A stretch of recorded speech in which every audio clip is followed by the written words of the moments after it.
1945년 8월 15일에 하나님께서는 우리 민족에게 광복절을 선물로 허락하셨습니다. 그리고 3년 후인 1948년 8월 15일 하나님께서는 우리 민족에게 대한민국이라는 나라를 세우는 건국절을 허락하셨습니다. 한반도 전체가 한 나라로 세워지지 못한 것은 참 안타깝게 그지없는 일이지만은, 그러나 공산주의자들이 차지하고 있던 이북을 제외하고 나머지 반쪽만이라도 민주정부를 세우고 오늘까지 길을 걸어오게 하신 것은 하나님의 은혜였다고 고백하지 않을 수가 없습니다. 우리의 조상들이 참 많은 수고를 했고, 또 특별히 그리스도를 믿는 하나님의 백성들, 우리의 조상들이 전 세계에서 가장 가난했던 나라, 전 세계에서 가장 참혹한 전쟁을 경험했던 나라, 절망의 나라라고 말할 수밖에 없는 이 대한민국에서 많은 수고를 했고, 오늘의 하나님께서 전 세계가 주목하는, 또 부러워하는 그런 나라로 세워가고 있는 것을 감사하지 않을 수가 없습니다. 그러나 우리의 걸음은 여기에서 끝나지 않습니다. 아직도 우리가 온전한 행복과 온전한 평화를 누리지 못하고 있기 때문입니다. 북녘 땅 반쪽에는 2,300만의 우리 동포들이 김정은의 폭압 정치하에서 고통을 받고 있습니다. 이미 김일성의 주체 사상 가지고는 아무것도 안 된다는 걸 전 세계가 다 알고 있는 이런 상황이지만은, 북한 땅에서는 여전히 주체 사상 가지고 낙원을 만들겠다는 허망한 꿈을 가지고 백성들의 고통을 더 안겨주고 있는 이런 안타까운 일이 계속되고 있습니다. 이런 상황 속에서 우리가 어떻게 하면 하나님께서 약속하신 진정한 행복을 누리는 사람으로 이 세상을 살 수 있을까? 이건 먼저는 우리 자신의 행복 얘기지만은, 그러나 그 다음으로는 우리가 행복해야, 우리가 하나님의 축복을 먼저 누려야 우리를 통해서 우리의 가족이나 우리의 이웃이나 우리의 친구들에게 이 하나님의 축복이 흘러가게 되어 있습니다. 하나님께서는 아브라함을 부르시면서 축복을 약속하실 때 그를 복의 근원이 되게 하겠다고 약속하셨습니다. 아브라함 혼자 복 받는 것으로 끝나지 않고, 또 그건 아브라함의 자손들 하나 복 받는 것으로 끝나지 않게 하겠다는 것입니다. 여러분, 이 말씀을 우리가 참 소홀히 여기는 경우가 많습니다. 우리가 어떤 축복을 받으면 참 감사한 일인데, 그런데 이 축복이 반드시 나를 통해서 다른 사람에게로, 심지어는 열방애로 흘러가는 축복이라는 것을 잊어버릴 때가 참 많습니다. 하나님께서 우리에게 약속하신 이 행복에 대한 말씀을 신명기를 중심에서 생각하려고 하는데, 주의 성령께서 우리에게 깨달음을 주시기를 바랍니다. 1938년에 하버드 대학에서 아주 큼직한 프로젝트 하나를 시작했습니다. 행복 프로젝트라는 겁니다. 사람이 어떻게 행복을 얻는가, 사람이 언제 행복을 느끼는가, 이런 것들을 이론적인 연구를 한 게 아니라 1938년 당시에 10대였던 사람들을 700명을 뽑았습니다. 그리고 지금 현재도 이 연구는 진행되고 있습니다. 이 사람들이 10대 때, 그리고 20대가 됐을 때, 결혼을 한 다음에 직장 생활을 할 때, 사업을 하면서 자식을 얻었을 때, 인생의 어려움을 겪었을 때, 건강이 나빠졌을 때, 좋은 일이 생겼을 때, 수많은 경우에 이 사람들이 언제 어떻게 행복을 느끼고 사는가, 이론적인 연구가 아니고 실제 700명의 경험을 통해서 75년 동안 이 프로젝트를 지금도 계속하고 있습니다. 굉장히 흥미로운 연구라고 하지 않을 수가 없습니다. 여러분이 인터넷에서 최근에 이 사람들이 발표한 그 결론을 우리 한국어로 통역까지 붙여서 유튜브에서 쉽게 찾을 수 있습니다. 이분들의 결론은 뭔가 하니까 좋은 관계를 가지고 있는 사람들이 행복하더라 하는 것입니다. 조금 뜻밖일지도 모르겠고, 또 어쩌면 여러분들 중에서 당연히 그런 결론일 것이다 라고 예상했던 분도 있을 겁니다. 필요한 게 많습니다. 인간이 행복을 누리기 위해서 건강도 필요하고, 돈도 필요하고, 친구도 필요하고, 가정도 필요하고, 필요한 게 굉장히 많습니다. 다각도로 이 사람들이 연구를 한 겁니다. 그런데 돈이 생겼을 때, 유명해졌을 때, 인생에서 이런저런 성공을 거두었을 때도 좋은 관계 속에 있지 않는 사람들은 그 기쁨을 기쁨으로 누리지를 못하는 겁니다. 함께 축하해 주는 사람도 없고, 좋은 일이 생겼을 때 더 쓸쓸해지기도 하고, 그러나 주변에 좋은 관계를 가지고 있는 가족 관계, 이웃 관계나 이런 좋은 관계를 가지고 있는 사람들은 조그마한 좋은 일만 생겨도 그게 10배, 20배로 큰 기쁨이 되는 걸 경험을 합니다. 어지간히 큰 어려움이 있어도 좋은 관계를 가지고 사는 사람들은 그 어려움을 넉넉하게 극복을 해내면서 결국 이분들의 연구 결론은 좋은 관계 속에 사는 사람들이 행복하더라 하는 것입니다. 그런데 그리스도인인 우리는 뭔가 좀 부족하다라고 느낄 겁니다. 이분들은 하나님을 모르니까 비그리스도인으로서 최고의 가치라고 생각되는 인간관계를 생각해낸 겁니다. 발견해낸 겁니다. 옳습니다. 분명히 이 관계가 중요합니다. 그러나 그리스도인으로서 우리가 성경의 가치를 우리가 생각할 때 하나님과의 관계가 빠지고 사람들만의 관계를 가지고는 거기에 큰 한계가 있다는 걸 우리가 알게 됩니다.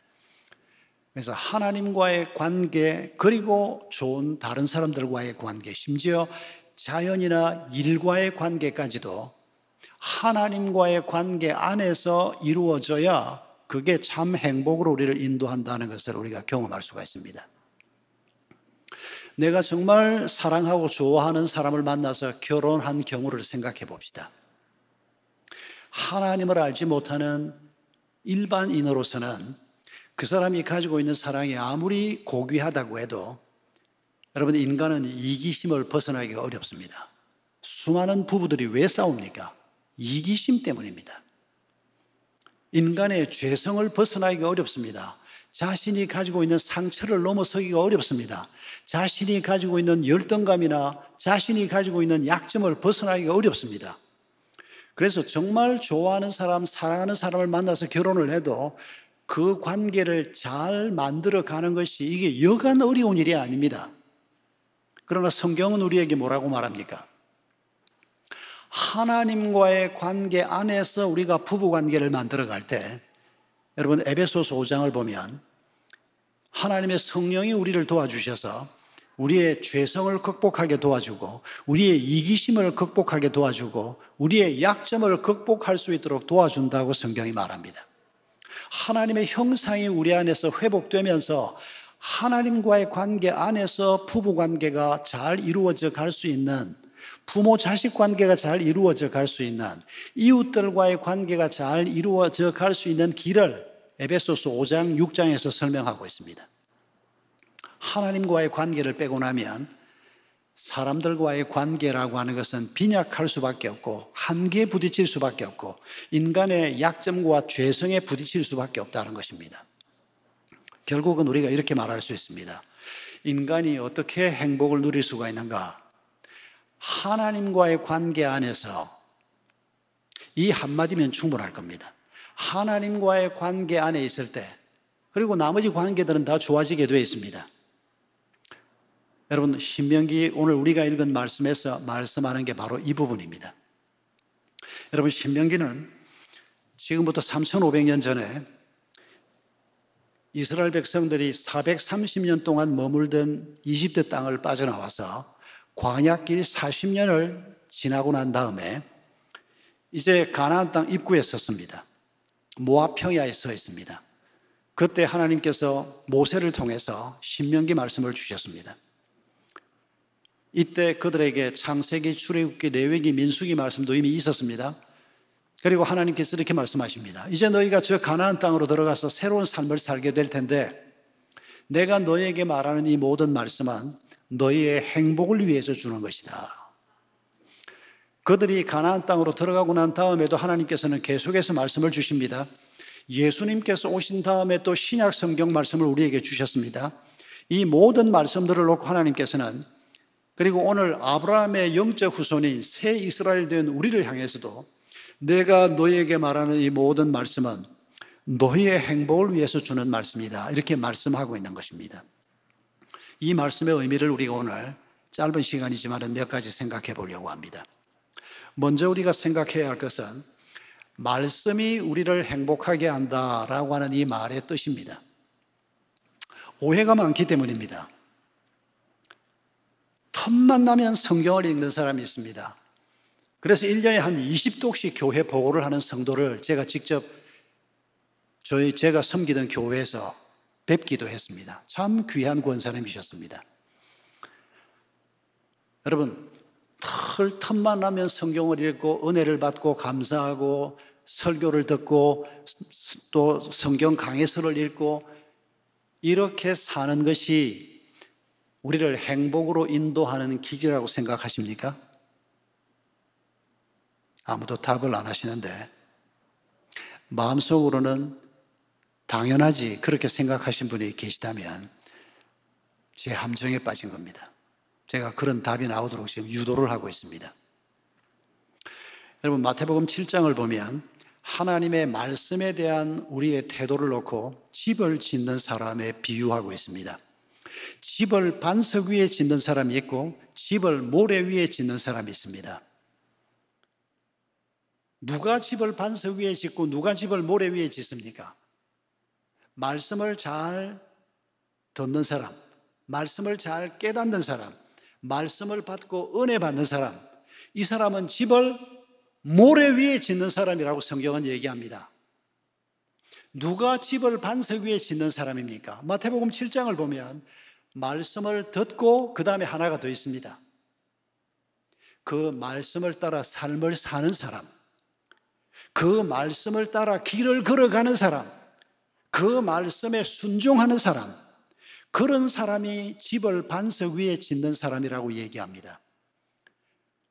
우리가 하나님의 말씀을 대할 때 말씀을 많이 읽고 말씀을 깨닫고 기뻐하고 이거 참 귀한 일입니다. 그러나 순종하지 않고 말씀을 깨닫는 데서 머물러 버리고 그 말씀을 나누는 정도로, 입으로 나누는 정도에서 끝나고 말면서 실제로 내 삶에 그 말씀에 순종이 없으면 여러분, 이건 차라리 말씀을 깨닫지 못하는 자보다 더 못할 수도 있습니다.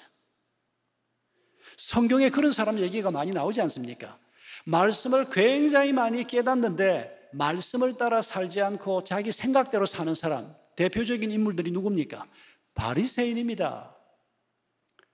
성경을 가르치는 성경 선생들입니다. 그런데도 그들은 말씀을 행하는 데는 관심이 없고 실제로 행동에는 자기 생각을 따라, 그래서 사람들에게 기도 얘기를 성경에 예수님이 하지 않습니까? 사람들에게 기도를 가르치기는 잘 가르치는데 본인이 행동할 때는 그 기도가 하나님과 나의 소통이 아니고 이 사람들이 행동할 때는 어떻게 행동한다고요? 어디 나갔다가 바쁘게 막 돌아오는 것처럼 막 길을 가다가 12시에 시간이 될 때, 이스라엘 사람들은 하루에 한 몇 번 시간을 정해놓고 기도를 하는데 내가 지금 집에 가서 기도를 해야 되는데 오늘 시간이 좀 늦어가지고 지금 시장 어귀에 딱 도착을 했는데 기도할 시간이 됐다. 그러니 내가 여기에서 기도할 수밖에 없다. 그래서 시장에 사람들이 막 왔다 갔다 하는 그 어귀에 서서 눈에 띄는 복장을 하고 거룩한 음성으로 하나님이여 하고 거기에서 기도를 하는 겁니다. 그걸 보고 사람들은 저 바리새인 저 선생님이 오늘 바빠서 집에까지 가기 전에 지금 길에서라도 저렇게 기도를 하는구나. 참 귀한 분이다. 그렇게 보는 분은 축복이 있을 것입니다. 순수하게 보았으니까. 그런데 예수님이 그걸 어떻게 지적을 합니까? 너는 네 상을 이미 받았다. 이 사람이 기도할 때 이 사람이 기대하는 것은 하나님과의 소통이 아니고 사람들의 칭찬이었습니다. 그러니까 상을 이미 받은 거 아닙니까? 말씀을 잘 전하기도 했지만은, 그래서 예수님께서 저들의 말은 듣더라도 저들의 행함은 본받지 말라 그렇게 말한 것처럼 말씀을 전하는 것까지도 제대로 했는데 정작 행동할 때는 말씀을 따라 순종하는 게 아니고 자기 생각을 따라 행하는, 그게 바로 바리새인이었습니다. 우리가 하나님의 말씀을 듣고 읽고 또 목사님의 설교를 듣고 좋은 설교를 많이 들으면서 이 말씀에 순종하는 삶을 제대로 살지 못하면 여러분 우리가 바리새인이 된다는 것을 잊지 마십시오. 중요한 주제니까 한 번 더 반복합니다.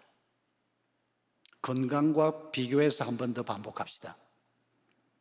제가 3년 전에 암 수술을 받고 좀 조기 은퇴를 했습니다. 지금은 건강이 이제 완전히 회복이 됐습니다만은 이제 은퇴를 하면서 서재 정리를 다 하고 한 80%, 90%의 책은 학교 도서관에 기증을 하고 이제 나머지 책들만 집으로 가져오면서 성도들이 암 수술을 받고 난 다음에 건강 관련 책을 많이 선물을 했습니다. 그중에 한 두세 권은 제가 집으로 가지고 왔습니다.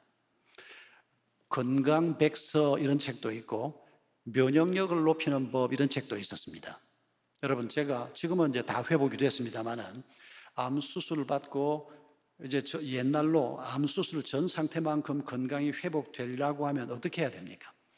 건강 백서를 1년에 한 100독쯤 하면 제가 건강을 회복할까요? 아니라는 거 다 알지 않습니까?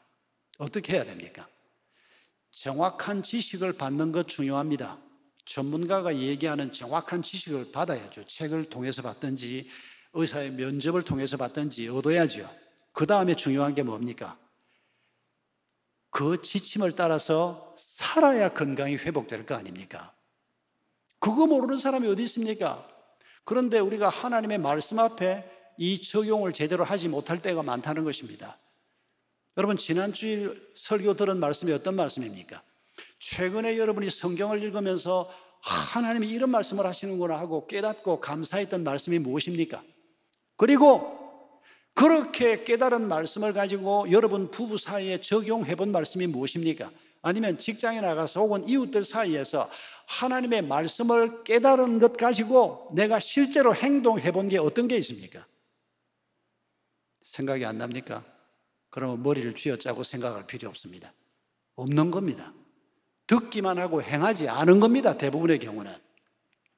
그렇게 살면 하나님이 우리에게 주고 싶어도 그 행복이 우리의 것이 되지 않는다는 것입니다.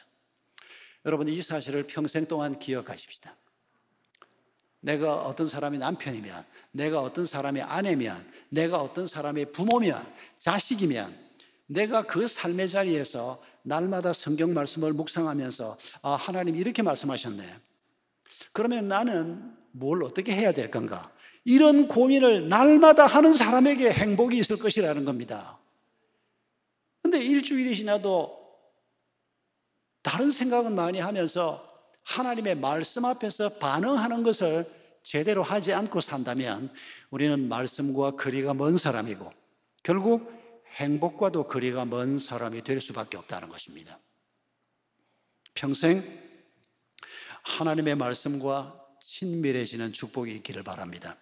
평생 그 하나님의 말씀이 내 삶의 모티브가 되고 하나님의 말씀이 그랬기 때문에 내가 지금 이렇게 말하고 이렇게 행동한다라고 하는 이런 삶의 습관이 자연스럽게 우리의 영적 DNA가 되기를 바랍니다.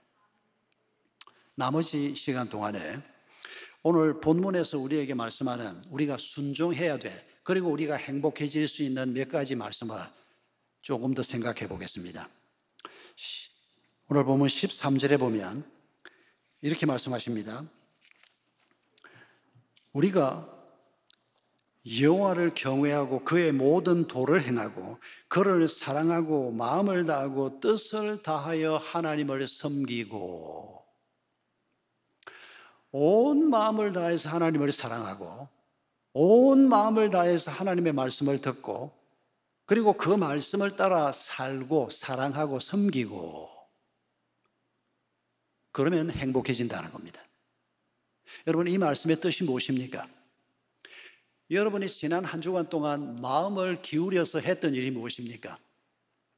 우리의 마음이 쏟아 부어지는 일이 있지 않습니까?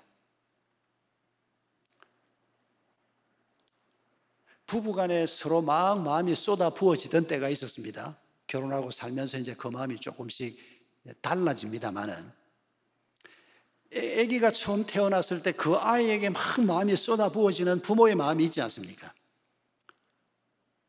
나를 사랑해 준 부모에 대해서 아주 애틋하고 감사한 마음, 우리의 마음이 쏟아 부어지는 이런 거 있지 않습니까?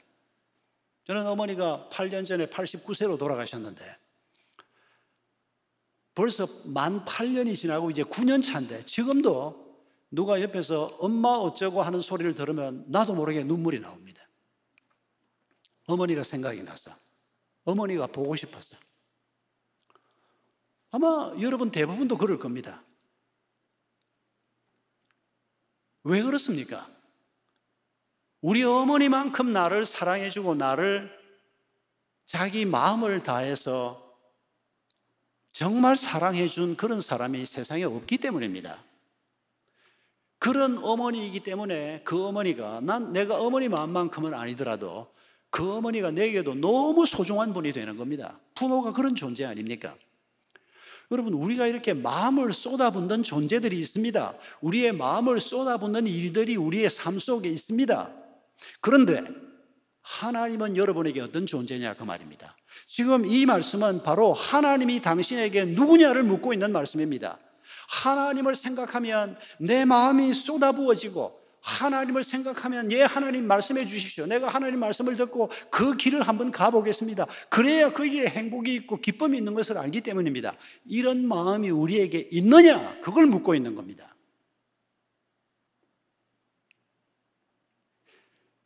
우리의 믿음이 부족해서, 제가 평생 목사로 살다가 은퇴를 했지만은 요즘도 기도하는 게 그겁니다. 하나님, 정말 하나님이 내 인생에서 최고의 분이라는 것을 그저 말로만 고백하는 게 아니고 내 인생에서 진짜 하나님이 최고가 되는 그런 삶을 살다가 천국으로 갈 수 있도록 도와주십시오. 오늘 아침에도 그 기도했습니다. 왜냐하면 평생 목사로 살았지만은 어느 순간 하나님이 내 삶의 최고가 아니고 때로는 건강이 최고의 자리에 놓여 있기도 하고 때로는 손녀딸이 최고의 자리에 놓여 있기도 하고, 하나님이 내 삶 속에서 소외되는 이런 느낌을 자주 받기 때문입니다. 특히 돈하고 하나님하고 견주면 어느 순간에 돈이 그냥 하나님 자리를 뚝 차지하고 앉아있는, 성진이 하나님 자리를 차지하고 앉아있는 이런 경우가 우리에게 많다는 겁니다. 여러분, 우리가 정말 행복해지고 싶다면 정말 하나님에게 우리가 온 마음을 다해서 그분을 예배하고, 그래서 오늘도 예배의 자리에 왔지 않습니까?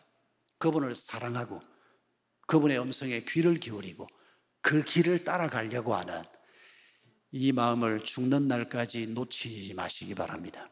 그러면 행복해질 수밖에 없습니다. 또 한 가지 우리가 오늘 본문에서 발견하는 것은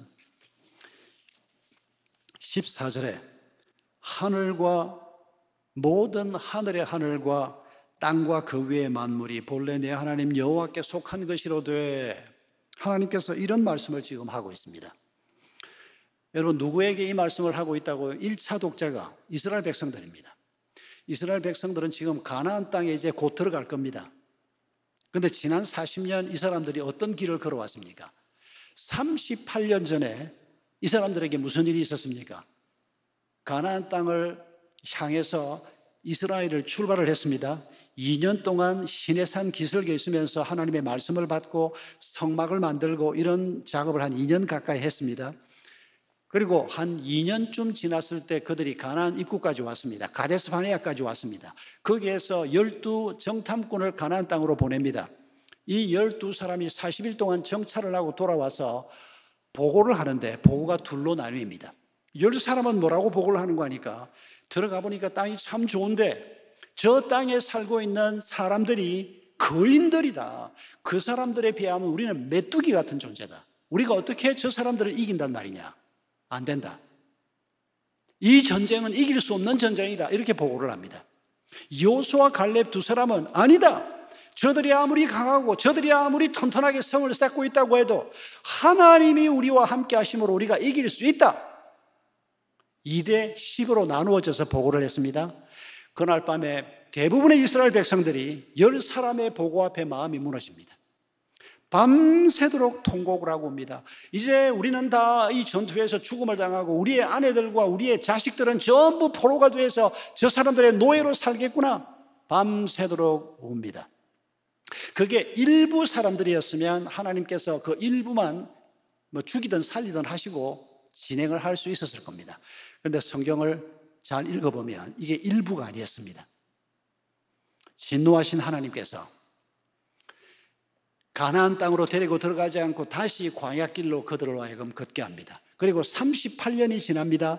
그리고 38년 전에 20살 이상이었던 사람들은 전부 다 그 불신앙의 책임을 물어서 광야에서 전부 다 죽게 합니다. 그때 19살 이하였던 사람, 그리고 광야에서 태어난 사람들이 38년이 지난 후에 다시 가나안 땅 입구에 서게 된 겁니다. 그들에게 지금 하나님께서 이 말씀을 하고 있는 것입니다.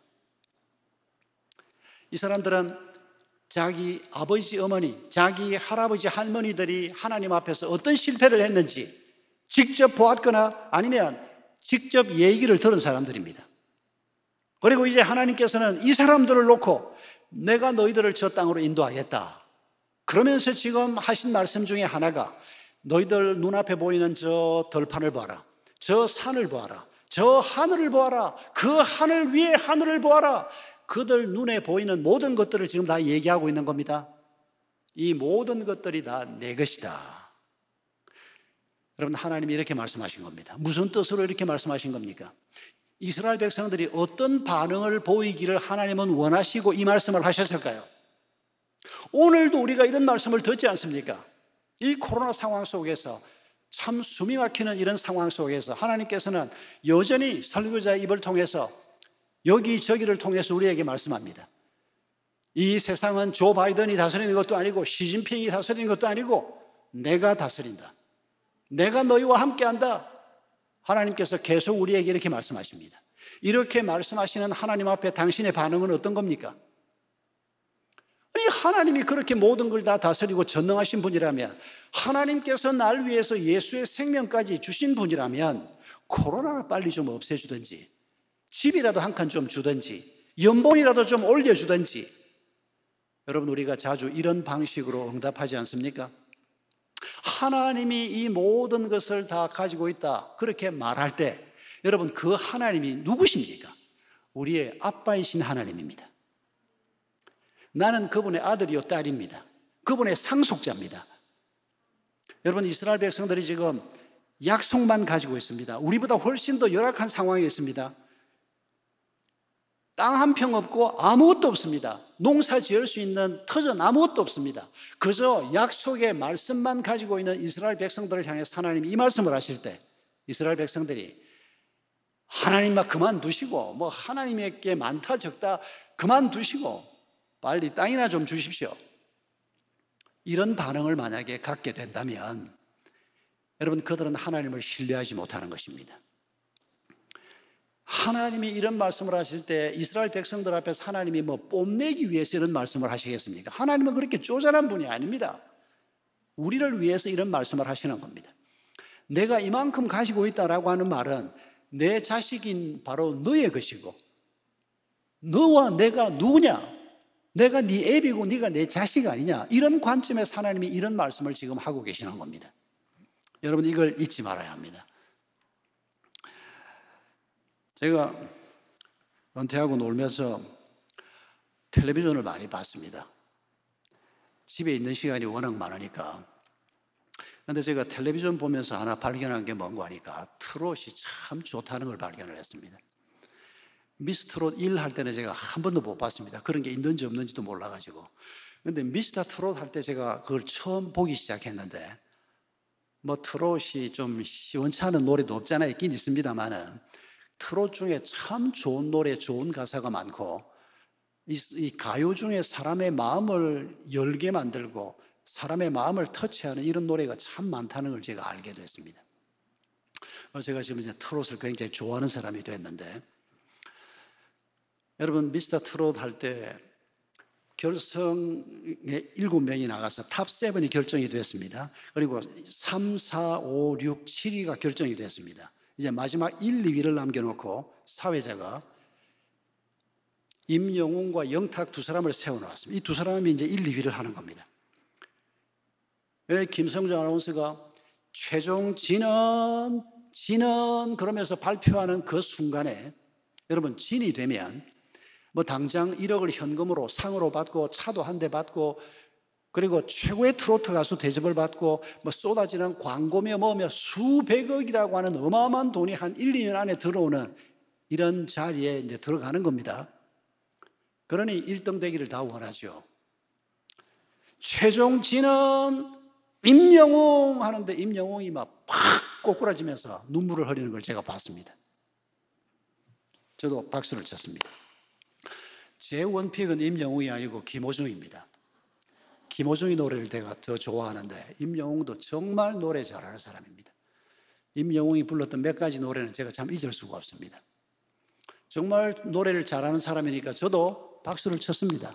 그런데 임영웅이 팍 꼬꾸라지는 그 순간에 영웅이보다 더 울던 두 여성이 있었습니다. 어머니하고 외할머니였습니다. 이분들이 막 눈물을 흘리면서 우는데, 그 장면을 보여주는데 저도 마음이 울컥해지는 걸 느꼈습니다. 여러분, 그 어머니하고 외할머니하고 저의 차이가 뭡니까? 제가 임영웅이 노래를 좋아한다고 하지만은 뭐 영웅이가 뭐 1억을 받든 5억을 받든 지가 100억을 벌든 영웅이 일은 내 일이 아닙니다. 지가 그 돈 벌어서 나한테 짜장면 하나 사줄 이런 사이가 아닙니다. 그저 남의 일입니다. 그런데 이 어머니하고 외할머니는 영웅이가 누굽니까? 자기 일보다 더 안타까운 자식, 아버지 없이 이 아들을 키우기 위해서 애를 썼던 엄마, 그런 딸을 지켜보면서 가슴 아파했던 그 어머니, 이 두 분이 지금 영웅이가 최종 진이 되는 걸 보면서 뜨거운 눈물을 흘리는 겁니다. 영웅의 일이 바로 자기 자신의 일이기 때문입니다. 여러분, 하나님의 일이 당신에게는 누구의 일입니까? 그래서 하나님이 뭘 한다고 할 때 참 좋은 일 하시네, 하나님이 뭐라고 할 때 예 하나님 잘 되기를 바랍니다, 제가 영웅이한테 박수 치듯이 혹시 우리가 그러고 앉아있는 사람들 아닌가 반성해 봐야 한다는 겁니다. 하나님이 내 아버지시고 그분이 나를 구하기 위해서 그의 아들 예수의 생명까지도 허락하신 분인데, 내가 그분이 누군가를 인정한다면 그분이 뭐라고 할 때 뜨거운 마음으로 응답하는, 얘들아 모든 것이 다 내 것이다 그렇게 말씀할 때 내 손에 있으면 감사하고 내 손에 뭐가 없으면 나는 아무것도 없어 이렇게 불평하는 자가 아니고, 내가 얼마를 가지고 있든지 간에 하나님이 내게 이미 주신 구원으로 감사하면서 하나님의 그 말씀 앞에서 나도 같은 마음으로 기뻐하고 같은 마음으로 응답할 수 있는 이런 사람이 되기를 하나님이 원하시는 것입니다. 여러분, 우리가 이런 사람으로 살면 누가 우리의 행복을 막을 수가 있고 누가 우리의 걸음을 막을 수가 있겠느냐 하는 것입니다. 마지막으로 한 가지 더 우리가 기억해야 할 것은 17절 이하의 말씀입니다. 고아와 과부와 나그네를 사랑하고 섬기라라고 하는 말씀입니다. 그 사회의 전형적인 약자를 섬기라는 말씀입니다. 여러분, 오늘 우리 주변에도 약자가 많습니다. 우리의 이웃들 속에서, 교회 공동체 안에서 내 친구들 속에도 약자가 있고, 직장에 가도 약자가 있고, 우리 사회도 지금 외국인 노동자들이 얼마나 많이 들어와 살고 있는지 모릅니다. 우리 주변에 약자들이 굉장히 많습니다. 그런데 우리가 그리스도인이라면 내 주변에 약자가 있는지 없는지 살필 줄 아는 사람이어야 합니다. 아휴, 나 하나 살기도 바쁜데 내가 어떻게 그렇게까지 오지랖 넓은 사람으로 살까? 당신이 그렇게 생각하는 사람이라면 하나님이 주시는 축복도 받을 생각하지 마십시오. 우리는 하나님을 닮은 사람으로 살아가도록 부름을 받았습니다.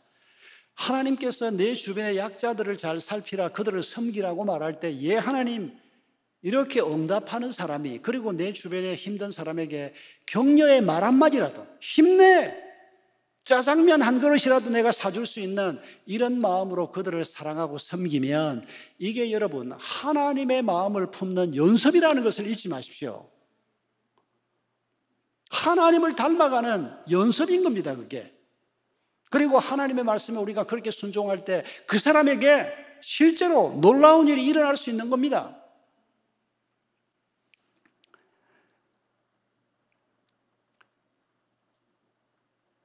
어떤 분이 이런 얘기한 걸 제가 읽었습니다. 자기는 사생아였다는 겁니다. 태어나 보니까 엄마는 미혼모였고 아버지는 누군지도 모르고, 미국 사람 얘기입니다. 동네에서 아이들하고 살면서 무시당하고, 왜냐하면 엄마가, 여러분 이게 벌써 한 100년 전 얘기입니다. 이 아이가 어릴 때, 지금 이분은 벌써 돌아가시고 안 계시는 분입니다. 어머니가 미혼모가 돼서 고향을 떠나서 처음 미국 남쪽 어디 시골 구석에 와서 아무도 아는 사람 없는 동네에 와서 아이를 낳고 사는 겁니다. 엄마는 매일 슬프게 살고 있고, 아이가 그런 엄마하고 살면서 늘 마음이 무거웠습니다. 초등학교 조그마한 꼬마 때 교회가 하나 동네에 있었는데 그 교회 가고 싶은 마음이 생긴 겁니다. 하나님께서 이 아이를 치유하고 싶은 마음을 하나님이 그렇게 표현을 하시고 이 아이가 교회에 오고 싶은 마음을 주신 겁니다. 이 아이가 교회 사람들 모이는 곳에 가고 싶지 않아서 사람들이 다 들어가고 난 다음에 살짝 들어가서 예배당 뒷자리에 앉아 있다가 목사님 축도할 때 빠져나가고, 이렇게 교회를 다니기 시작했는데, 이 어린 아이 마음에 하나님께서 하나님의 말씀이 들리는 축복을 주셨습니다. 몇 달 동안 그렇게 교회를 다니면서 이 아이 마음속에 하나님에 대한 깨달음이 오기 시작했습니다. 어느 날 목사님 설교를 들으면서 눈물을 흘리고 울다가 보니까 예배가 끝났는데 그걸 모르고 그냥 빠져나가지를 못했습니다. 사람들이 다 막 나가는 소리를 듣고 이 아이가 엎드려 있었습니다. 그리고는 다 나간 다음에 이제 나가야 되겠다고 엎드려 있는데 조용해지는가 했는데 또 발자국 소리가 들리면서 자기 앞에 누군가가 와서 어깨를 툭툭 쳤습니다. 고개를 들고 보니까 담임 목사님이었습니다. 이 조그마한 어린 꼬마를 보고 목사님이 이렇게 물었습니다. 네 이름이 뭐냐? 네 아버지가 누구냐? 이렇게 물었습니다. 이 아이가 아버지가 누구냐라고 얘기하는데 그만 가슴이 아파오기 시작했습니다. 원망스러운 아버지, 누군지도 모르는 아버지, 엄마와 나를 버린 아버지. 그런데 목사님이 이어서 이렇게 말하는 말을 들으면서 이 아이 마음속에 회복이 되기 시작했습니다. 네 이름이 뭐냐? 네 아버지가 누구냐? 그런데 목사님의 말이 거기서 끝나지 않고, 네 얼굴을 보니까, 네 눈에 눈물을 보니까 네 아버지가 누군지 알겠다. 하나님이 너의 아버지구나. 네 얼굴이 하나님을 닮았구나. 이렇게 목사님이 얘기를 한 겁니다. 이 말을 듣는 순간에 이 어린 꼬마가 마음속에 그 긴 세월, 아이로서는 긴 세월입니다. 꼬마 때부터, 의식이 있을 때부터 한 10살쯤 될 때까지 계속 자기를 괴롭히던 그 상처가 녹아나는 걸 느끼기 시작했습니다. 하나님이 내 아버지라고, 내가 하나님을 닮았다고. 이 사람이 자기 입으로 그렇게 얘기합니다. 나는 사생아였습니다. 그런데 우리 목사님이 내가 하나님의 아들이고 하나님이 내 아버지라고 얘기하는 그날이 내 인생의 전환점이었습니다. 그렇게 말하고 다녔습니다. 이 사람이 꽤 유명한 사람이 되었기 때문에 한국에 사는 저도 이 사람 얘기를 듣게 된 겁니다. 이 사람이 테네시 주 지사를 2번이나 지냈던 후퍼라고 하는 사람입니다. 우리가 하나님을 의지하는 마음 가지고, 우리가 하나님을 사랑하는 마음 가지고 누군가에게 힘내! 하나님이 너를 도와주실 거야. 우리가 진심을 다해서 그렇게 격려하고 짜장면이라도 하나 사주는 이런 섬김이 우리에게 있을 때, 여러분, 하나님이 그 사람의 삶을 바꾸는 축복이 있다는 것을 잊지 마십시오. 그리스도인은 그걸 믿으면서 사는 사람입니다. 그리고 그걸 우리가 실천하는 사람입니다. 여러분 주변에 약자가 누군지 살펴보시기 바랍니다. 여러분에게 기도 제목을 하나 부탁하고 설교를 마치려고 합니다. 바로 오늘 아침에 제가 한성교회로 오는 중에 받은 문자였는데, 저하고 같이 아프간 난민 사역을 하고 있는 라스트 콜이라고 하는 팀이 있습니다. 이 팀은 터키 앙카라에서 7명의 아프간 말을 하는 사역자들이 앉아서 하루 종일 하루에 한 10시간씩 난민들에게, 아프간 사람들에게, 또 이란 사람들에게 같은 말을 씁니다. 계속해서 연락을 보냅니다. 대부분은 응답이 없습니다. 일주일에 5만 명에게 보내고 8만 명에게 보내고 계속 연락을 보냅니다. 그런데 그 중에 한 20% 정도가 연락을 합니다. 당신 누구요? 하고 연락을 하기도 하고, 예수가 누군데 나한테 이런 문자를 보낸 겁니까? 이렇게 연락이 오기도 하고, 그러면 그 사람들하고 이제 계속해서 이제 연결을 하는 겁니다.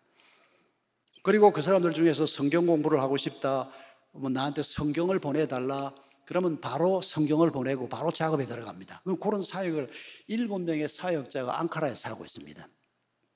카이로에서는 또 카이로대로 아랍어로 사역하는 그런 팀이 하나 있고, 여기는 이제 이 다리어로 사역을 하는데, 근데 오늘 아침에 하산이라고 하는 그 중에 한 형제가 보내온 연락이 뭔고 하니까, 이 사람들이 1차 대상은 터키 땅에 와 있는 아프간 난민들인데, 연락을 하다 보니까 아프간 내부에 있는 사람들하고도 연락이 닿는 겁니다. SNS를 통해서.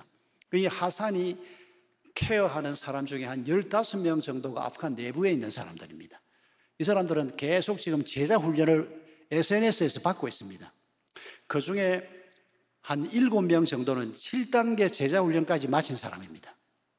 근데 오늘 아침에 온 연락의 핵심이 뭔고 하니까, 지금 아프간이 미군이 철수하면서 탈레반이 지금 계속 지금 도시들을 점령하고 있습니다. 그리고 그 도시에 들어가면 여학교는 전부 폐쇄시키고, 여자들은 전부 이 뒤집어 씌워서 집에 들어앉히고, 여성들은 바깥 활동도 못하게 하고, 지금 우리 아프간에 있는 우리 사역자들도 미국 국적을 가지고 있는 우리 한국인 선교사들이 전부 다 나왔습니다. 거기서 태권도도 하고 뭐도 하고 했는데 전부 다 지금 다 폐쇄시키고 있는데, 지금 이 5명이 자기 도시도 지금 곧 탈레반에게 점령이 된다.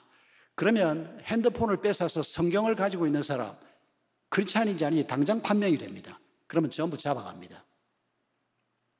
크리스찬들이 지금 아프간을 빠져나오기 시작하는데, 아마 한 6개월 안에 터키 땅에 추가로 한 30만 명 이상의 아프간 난민들이 올 것이다, 그렇게 예상을 하고 있습니다.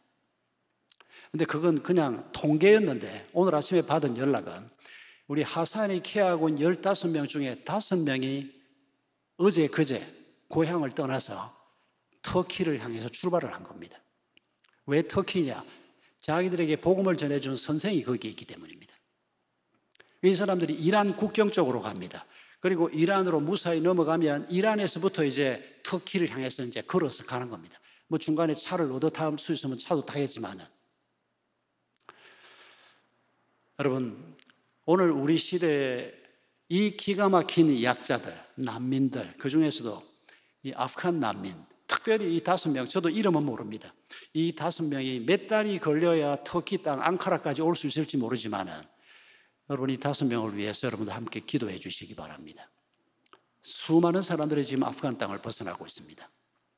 여러분, 우리가 그저 나 하나 사는 게 아니고, 우리 시대에 내 곁에 또 조금 멀리서라도 이런 연약한 사람들이 있는 것을 보고 함께 기도하고 그들을 위해 살 수 있는 조금이라도 힘을 보태는 이런 삶을 살 때 하나님이 기뻐하실 것입니다.